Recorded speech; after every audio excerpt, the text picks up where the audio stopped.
Our dwarf fortress, with its delicate fairy tales, desperate follies,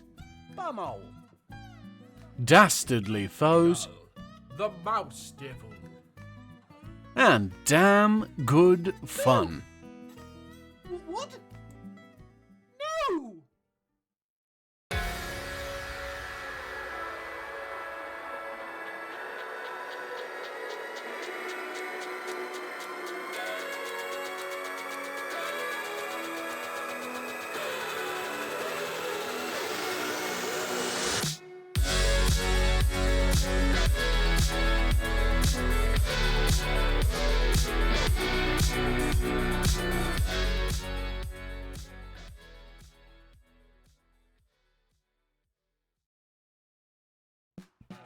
Kutam lunar-induced mead.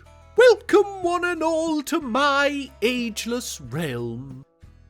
A world we dropped into at year 250 so we could play with pre-generated nonsense, and me have we not found more than our fair share. Flem, the ghost has escaped and it's gone on a rampage around it. No, forget the bit. Nobody cared about the goose. But I'm doing the intro. Shush! Anyway, we created a wonderful little staging off area for battles into our goblin neighbours here at Bloodringed. And despite a few hiccups in the form of marsupial werebeasts, we got ourselves outfitted for the war ahead. Not that this is anywhere, just the place I let our animals sit whilst we literally wait for grass to grow in the caverns. So yes, this is part 2, technically, but don't feel the need to go back if you didn't watch part 1. You'll not be missing any context if you're half aware of what this game is about. Where on my Ageless Realm are they all off to? Oh, for me's sake! I guess it's olive picking season. We've banned the stepladders. Learned our lesson from the previous fortresses. Yes, there'll be no death by tree in this fort. Not unless the cows get infected with dragon cordyceps. Is anyone gonna get that? Mycologists? Ants in the day, crumpet sounds at night.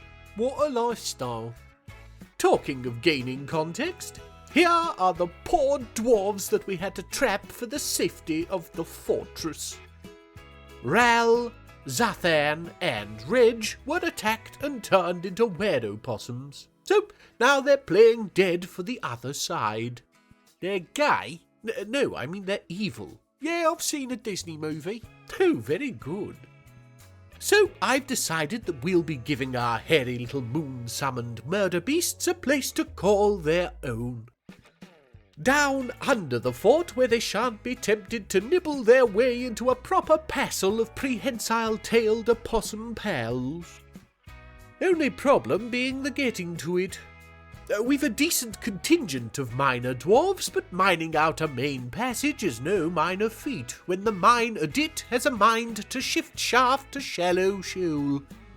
Whoa, they're digging through an aquifer, so it's all wet. Just bloody say that then. Snod, the goose says... No, we're not doing that now. Oh. What do I do with these olden eggs? Golden eggs. No, they stink.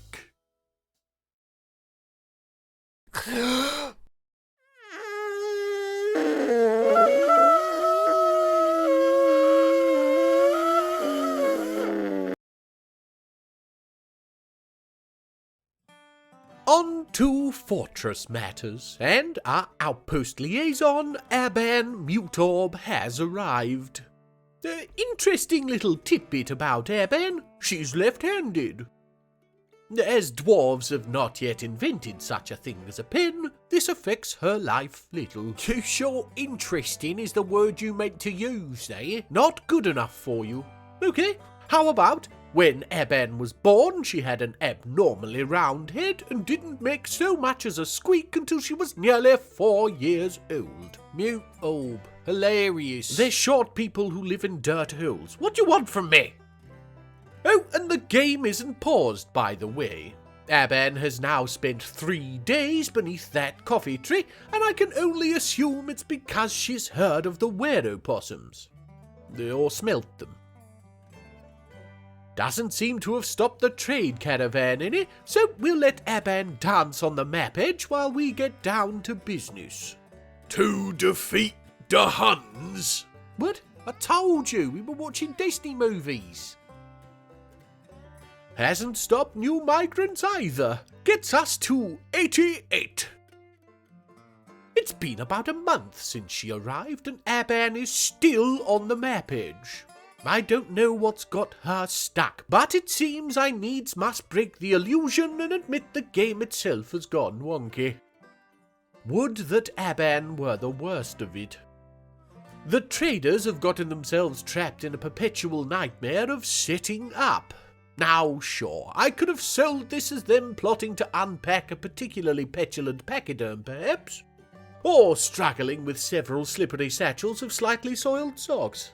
But that rejection of reality would lead only to rotting merchants in the depot.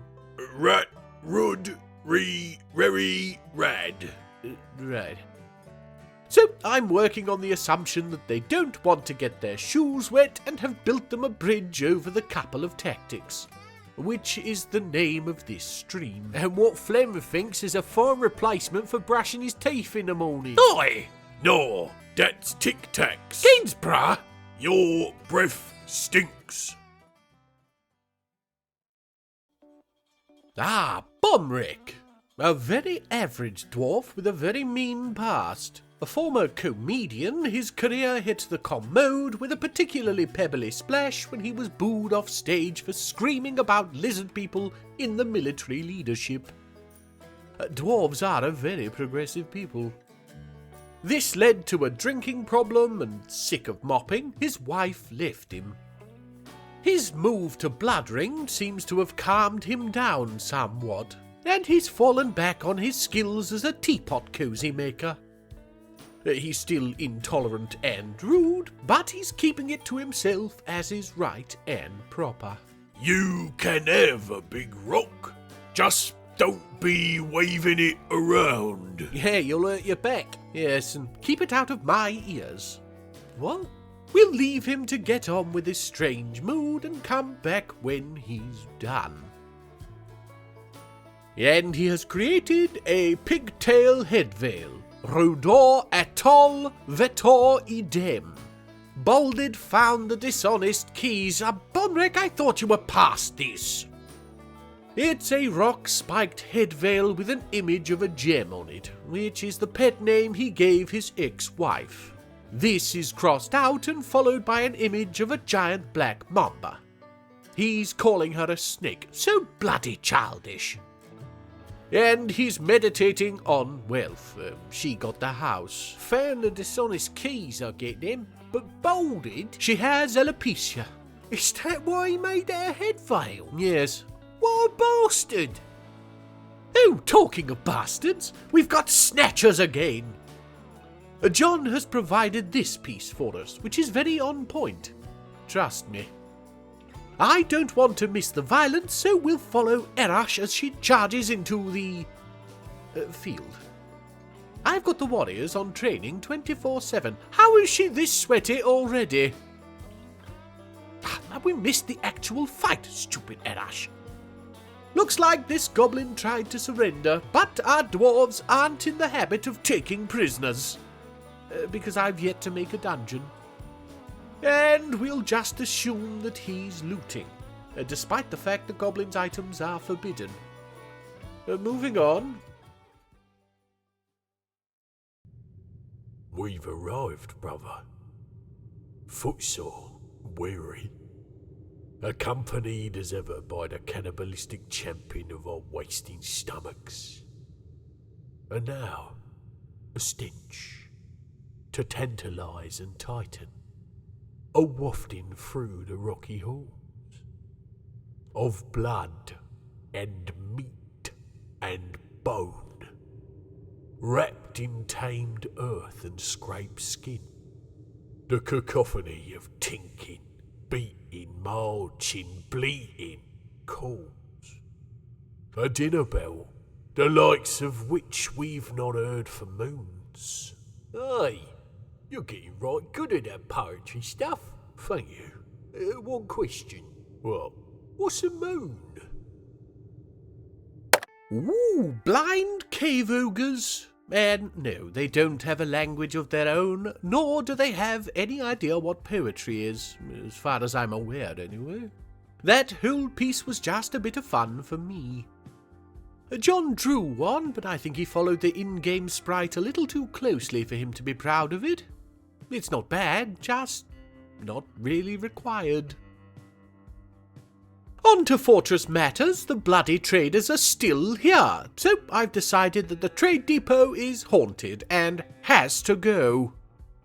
And with the ghosts now releasing their grasp on the traders' underpants, they are free to leave. I still didn't get to trade with them, but I think they ended up leaving some of their supplies behind anyway, so we'll pay for those in goodwill. In all seriousness, I think having a ramp so close to the depot may have caused our issues. Elephants being deathly afraid of anything wet that isn't completely horizontal. So we'll get the dwarves to ruin the balance of the entranceway to placate the jumbo. And Aban is still here. I really thought she'd leave when the traders did, but perhaps her issue was less to do with us and more to do with home. It's midwinter, and that means the dwarven holy days are near. Not Christmas. If a being existed that could turn water into wine, the dwarves wouldn't just celebrate one day a year. But I made this world, so they can sense its importance. Particularly sensitive dwarves, like Aban's Ushrir, can get a little, too, in the spirit. This'll be the 14th year he stuffed pillows down his jumper to sneak into houses for sherry and biscuits. That sort of habit can really put a strain on a marriage.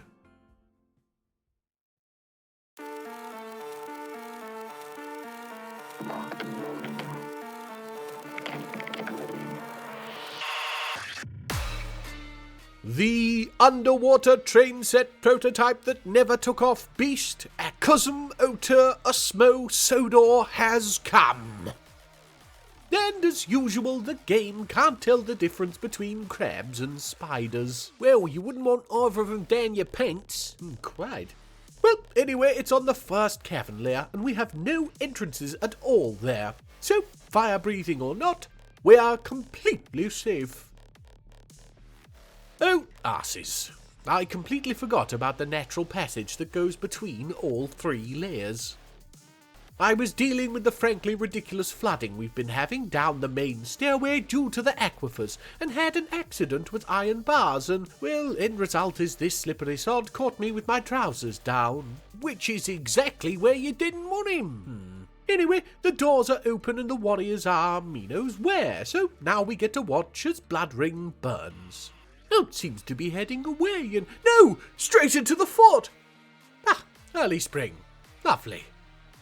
I'll skip this for you lot.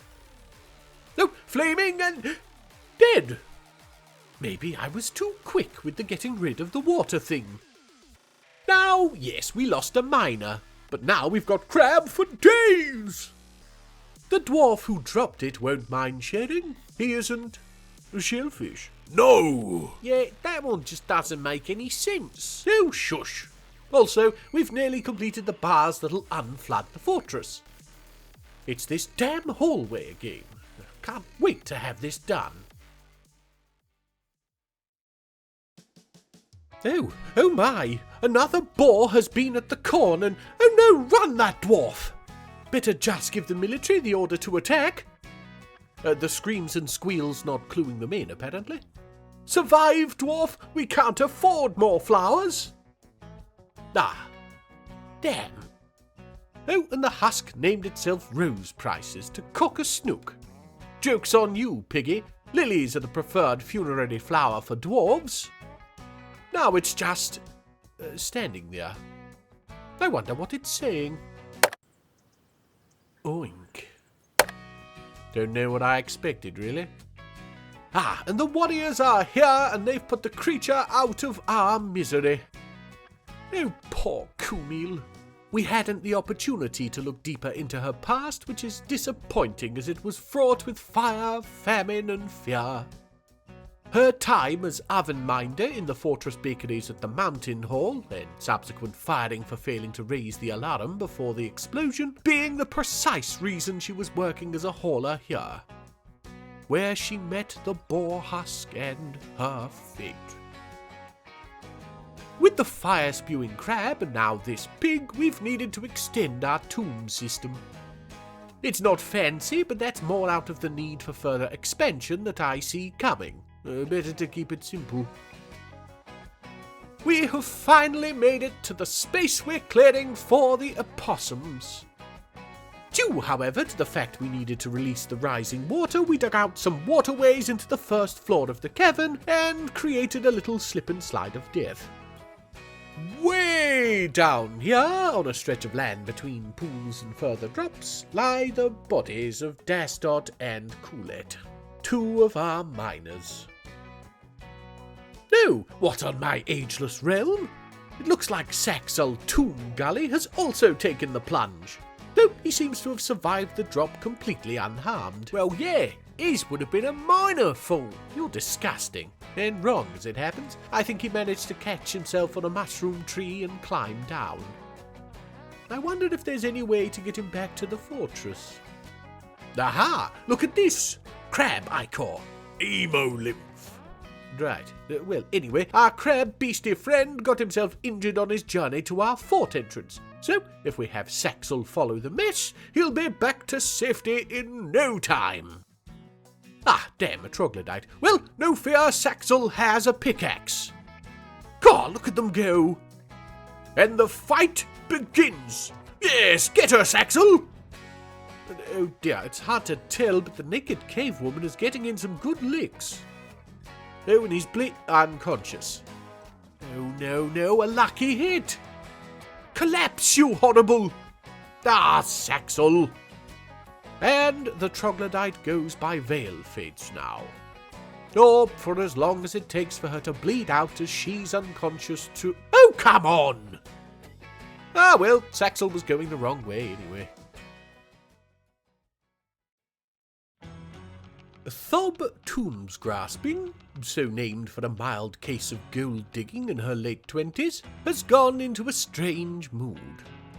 Don't be judging our little Thob, though. The ordeal of getting to know her prehistoric paramour Alnis led to her hair loss, so I'd say she's been punished enough. As an accomplished gem setter, she's of course gone straight into the gem cutter's workshop.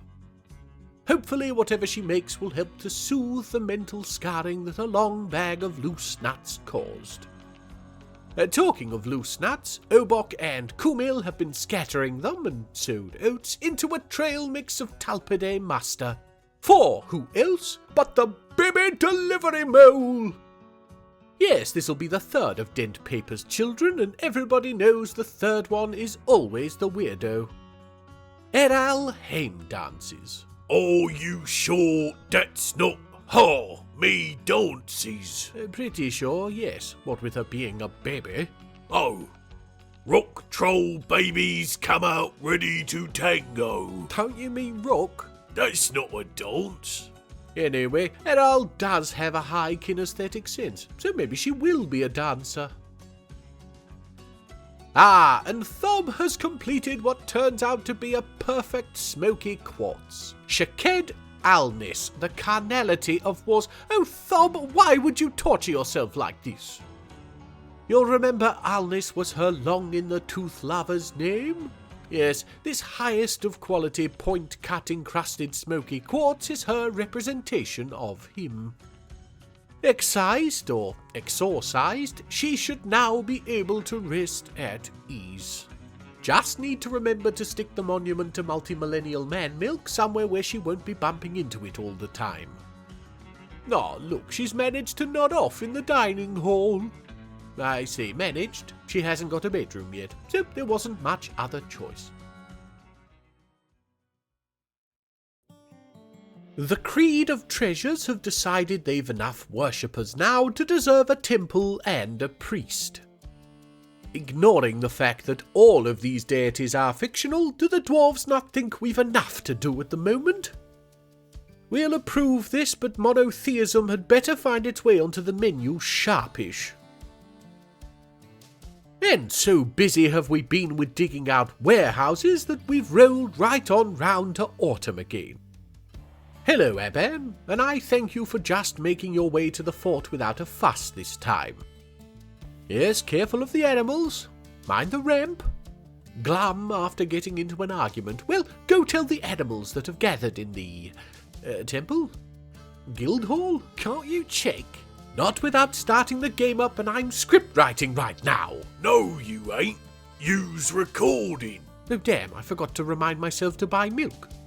Anyway, here come the merchants, coming through the not yet closed off dry moat entrance. Can't dodge slippy ramps at Bloodringed though. Then they're setting up! Hooray! Here you can see the start of my new carpal tunnel diagnosis. An area just below the main fort layer where we shall be putting the bulk of everybody's bedrooms. I don't generally play with DF hack installed, so this will have been my life for the next few hours. Yes, okay, you were right. Just keep the time stuff out of it. I can smell 50p pieces. Talking of smell, we have an administrator corrupted zombie. Bitten by a radioactive receptionist, was she? Very good. But yes, she seems to have been an elf at one time or another. Ruyava Living Orange. So called because she's neither? No, so called because she's... well, that's suspicious. Well, that's very suspicious. Where are you going in such a hurry, Miss Living Orange?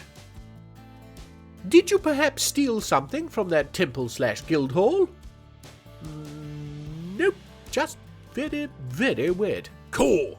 I bet she really smells now. Why? Because I have a gambling problem. Okay. No, for me sake, all I want to do is focus on getting this damned second fortress completed for our Wereopossum. Now Doran Stabgold, son to Bombwreck Prodsilver, has gone into a strange mood. What's worse is he's a metal crafter, so I'm going to have to start up the smelting again, which I turned off to focus on the warehouse. I swear, if he weren't the grandson of Muthcat Touchbronze and great-grandson to Rith Snifftin, I'd be locking him in with the opossums. Let's leave him to it. Bugger me, another ambush, and this one seems much larger than the last. Oh yeah, that's what we set Bloodringed up for. I completely forgot. Well, we've only got one way to get in, and the dwarves are dealing with them. Look at our warriors go! Damn good stuff. Now we're following Smuntstu Suck Curses, best we don't dwell on the name, and she's running for her death. You'll never outrun our dwarves, though. Ha ha, yes! Teach them what happens when they try to steal our bibbies. Or, well, teach the survivors. I doubt that puddle could spell teach now. And just like that, our warriors are back to training with nary a hangnail between them. Good work, dwarves. And the excitement gave Doran chance to finish his artifact. Noton Igath Guteg Cubak. Born scrapes the Cyclopean lance. Oh my, yo, he didn't. Didn't what? It is an iron ring. Oh my, yo, he did. What? It has an image on it of both the Ogress Neyi Glowed match and the Dwarftress Tekid Ivory Basement. Better known as the Upside Down Cherry Bakewell. I don't get it. It's rather safe to say John shan't be drawing this one. That thing is too big to fit on his finger.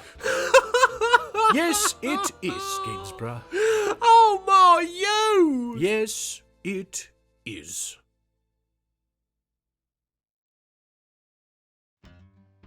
Oh, and now little 2-year-old Udil has gone into a strange mood. He's at the crafts dwarf workshop and I think he's hankering for bone. So we'll chop up a buffalo or two and see what he does.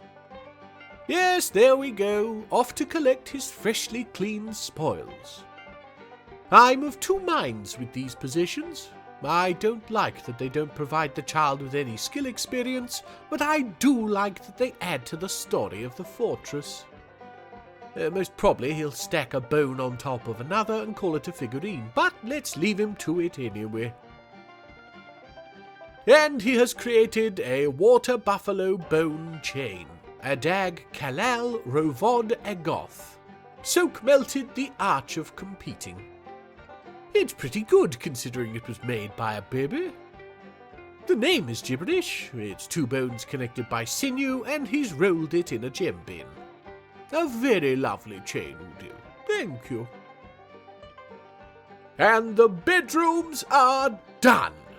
Where are the beds? Well, yes, except for the beds. There's still doors missing. And the doors. Are they not getting other furniture? Then, yes, more furniture. And I bet that place stinks. What is it with you and smells today? Anyway, the area is dug out.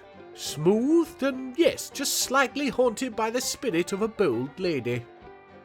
More exciting than the bedrooms is the fact we've almost dug all the way down to the base of the warehouse. Please ignore the fact I've carved into the cavern. Narcissus. And just when you're feeling stupid, one of your dwarves manages to squeeze through the bars of a makeshift sluice and decides she's incapable of doing so again, but in reverse. That is the only explanation I can give for how Solon Paint Drinker got where she is now. Oh look, she's thirsty. Keep her out of the dyer's workshop. Dwarves. A planters' guild has been set up and a guild hall requested for future meetings. We do now have a modest little farm, so the guild itself isn't as ridiculous as it might seem. What is ridiculous is they've decided to call themselves the Hall of Fins. Fish famously fielding all farm-related functions. We'll accept this because, well, we need something to do with all this downtime. As you can see, we have almost completed the warehouse now. One little layer left to dislodge, and then we can work out a complicated system of pulleys to get the infected dwarves down. Or just dig a hole out the back here and kick them over the edge. We'll figure something. Oh, for me sake, really? The spirit of Coulette Boats Rights has decided the people in the fortress most deserving of a good haunting are our Wereopossum. Well, they're already dealing with a ghastly affliction, best not push two on them. Just get a slab down for her. And yes, I did mention we'd need to expand the tomb system. Can't get too close to the bastion or our drawbridge will lose more of its effectiveness. Just stop killing all your dwarves. Oh, but it's so very Moorish. Like biscuits. Indeed, exactly like...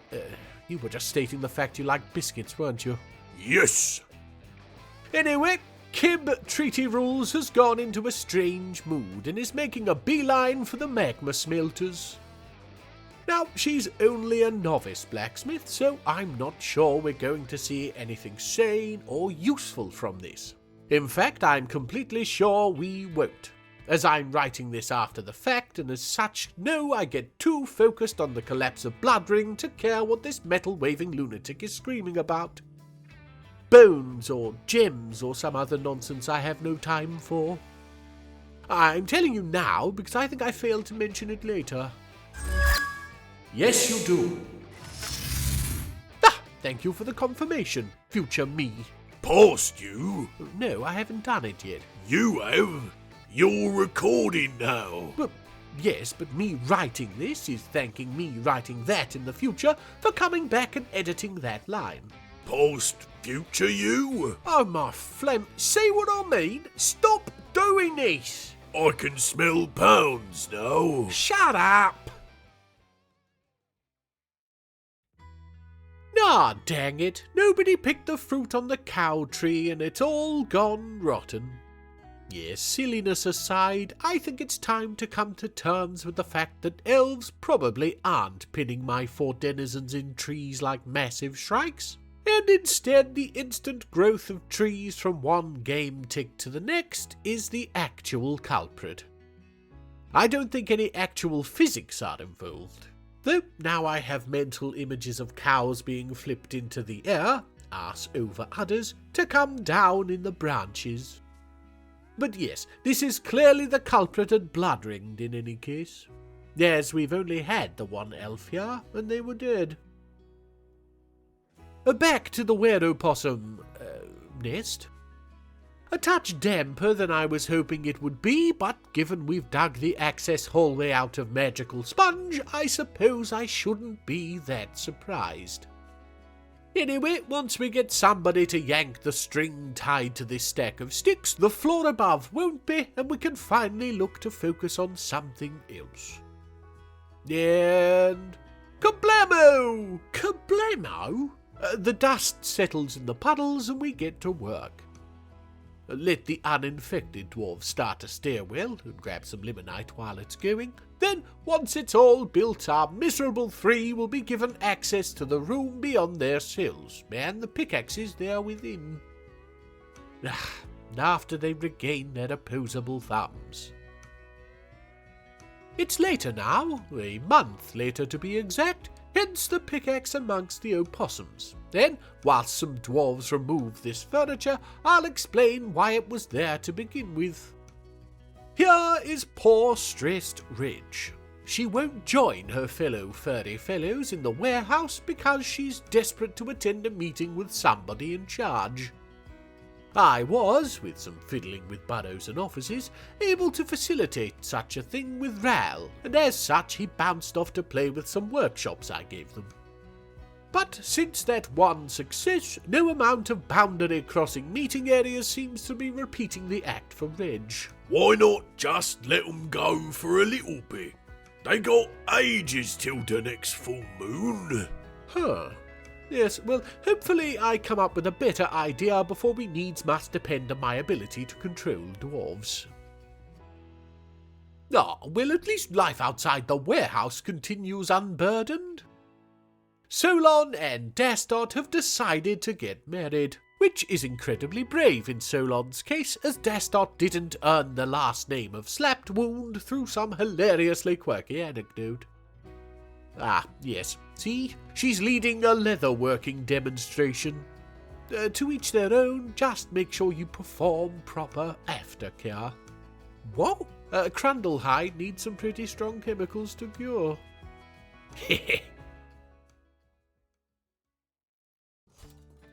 And here's Reg again. Managed to wiggle the meeting room around and get her a meeting, so... what's that noise? Oh no! Get 'em, warriors! Ha ha! Wait. Fishery toppled? But those are... Oh dear. Oh no. Oh damn. Oh no. They're all splitting up. Following Onget into the battle.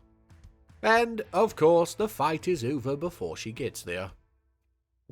So, yes, I forgot to wall up the dry moat, and so the goblins were able to strike us away from the bastion.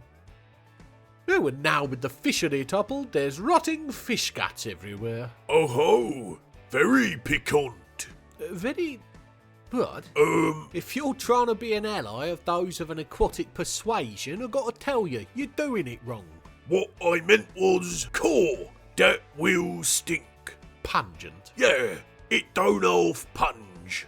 Right.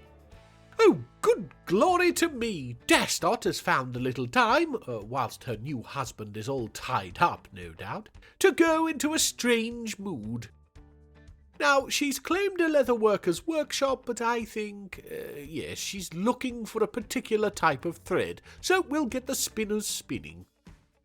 But not before we deal with the traders and Airban. With the moat door currently locked, yes, I know invaders can break it down, it's just a stopgap whilst I plan. Airban is in fact going the correct and only way into the fortress, thus needing to pass through the bastion to have her meeting. Love it when some basic level fortress design works. You never can depend on it, can you? Never. Oh, and would you believe it? She's come empowered to establish our colony as an official land of the realm. Which means that somebody gets to be Baron. And I have decided to go with my gut and give the job to my favourite dwarf at Bloodringed, Rel Brass Whisper. Now I know what you're thinking. Wait, isn't Rel one of the incredibly infectious and infirmary-filling wereopossums? Well, most of you are thinking it. I'm looking at you, Matt. See me after class. But yes, Rel is. However, you see, I've worked out a beautiful little tech behind the scenes that allows me to control, with utmost precision, where any of our dwarves will go at a moment's notice without needing to depend on the persuasion of a barrows. Squads! Now, Rel isn't in one at the moment, but the other two are, and it worked perfectly, so I can see absolutely no way it could backfire on me. Congratulations, Rel, on your completely earned appointment to Baron of Bloodringed. Hooray! So we have two problems. One has technically sorted itself out. Destot went insane because we couldn't source the rare three-buttocked caterpillar silk thread she was looking for. So I guess somebody needs to find the key for Solon. Oh, he's a wind-up husband. In a manner of speaking. Anyway, the worst of the problems is this. Rel is in the tavern kitchen, socialising, merrymaking, and carrying on in the most barony of ways. One of those ways being a complete and total inability to be entered into the military. That's right. The trick up my sleeve. The ace in my hole. Oh, shut up! All for naught. I can't make Rel go anywhere with squad orders, and as such am dependent on burrows. Dwarves not under the influence of DF hack only listen to a burrows when they're done with their current task. And Rel is currently engaged in that most long-winded of tasks, chilling out after a wereopossum-enforced multi-year entombing in a 3-block cell. Reg and Zathan are already safely away, held in place by their station orders. But... oh really now? Fine, yes. If anybody survives the full moon, there'll be a grand guild hall for the mountainous hall. There is nothing left to do but wait. The moon is half full. Well, at least you're being optimistic. And so this is where we are, perched precariously on a ledge of our own making, above a precipice gouged from illogical bedrock with tools of utter stupidity. You'll notice the tavern is slowly filling with warriors and emptying of civilians, a step taken to lessen the eventual horror. Rel seems not to have noticed, or at the least absolutely does not care. He is too far gone now. Too deep does the madness lie. Feral.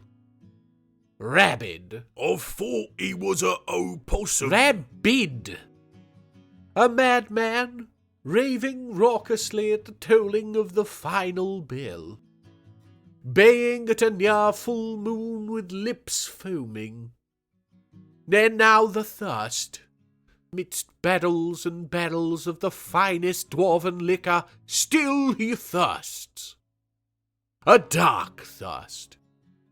A primal thirst. If he ain't moving, why not just wall him up in the kitchen? Oh, bloody me, you're right. Somebody get the builders out of the burrows. We need walls.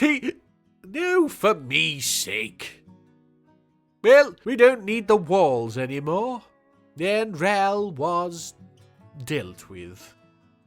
I wonder if we got through this without any... no. Loads of new wereopossums. Narses. And just when you're down, something picks you right back up again. Toulon has managed to slip through the bars of the sluices and... my broker is now broken. I'm not very good at this. Well, not to worry. We can just change broker requested to anybody requested at the trade depot. Then, while we deal with that, we'll unlock the door to the caverns so Toulon can make his way back in. So we'll just... Any second... Oh, looking at his injuries, we can say he's taken a big battering, but his legs are fine. Either he'll make it back or he won't. Ha! Something feels off. Oh my! So it's dead? No, just far too overloaded. I told you if we clocked it, it'd work as long as you didn't push it hard. Right, so what now?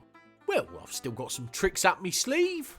You don't got arms. Technically, they're all arms. But I'm wearing a vest, so it was still nonsense. Just tell me straight, can you fix it? I don't know. Well, this stinks.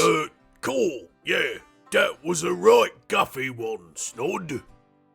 Whoa. Oh, alright. I don't got a sense of smell. Are you happy now? Great. I'll better make sure he doesn't do something stupid. So, this may possibly be it. To be completely transparent, John will be reinstalling DF Hack and cleaning the fort up a bit. Hopefully, with some of the aquifer nonsense dealt with, we'll be back to a usable frame rate for next episode. But if that doesn't work, well, FPS death is at least a very Dwarf Fortress way to go. At any rate, we'll call it here for today. Thank you all for watching. Look after yourselves and we'll see you again next time. Nanus Ashon, you most wonderful of individuals. Nanus Ashon. Are you sure about this? Yes. Don't work without nostrils. Alright. I'm gonna smell!